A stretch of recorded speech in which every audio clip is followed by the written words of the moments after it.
சிந்தித்து பாருங்கள். விலைவாசி விண்ணை முட்டுகின்ற அளவுக்கு உயர்ந்து விட்டது. இதை பற்றி முதலமைச்சர் கவலைப்படல.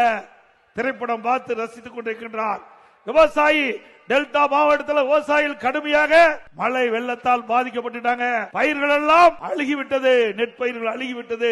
அதை காண முதலமைச்சர் செல்லவில்லை, திரைப்படம் பார்த்துக் கொண்டிருக்கின்றார். அது மட்டுமல்ல, அதில் பாதிக்கப்பட்ட அந்த விவசாயிகள் அங்கே போராட்டம் நடத்தி கொண்டிருக்கின்றார்கள். அந்த நெற்பயிரை ஒரு ட்ரெயின்ல தலைமைச் செயலகத்தில் கொண்டு வந்து காட்டுறாங்க. அப்படிப்பட்ட முதலமைச்சர் தான் இன்றைய முதலமைச்சர் ஸ்டாலின் அவர்கள். அந்த நெற்பயிர் பாதிக்கப்பட்ட விவசாயி நெற்பயிரை நடவு செய்து விளைகின்ற அந்த நெற்பயிர் எவ்வளவு கஷ்டப்பட்டு அந்த விவசாயி நெற்பயிரை நடவு செய்து போய் எண்ணி பார்க்க வேண்டும்.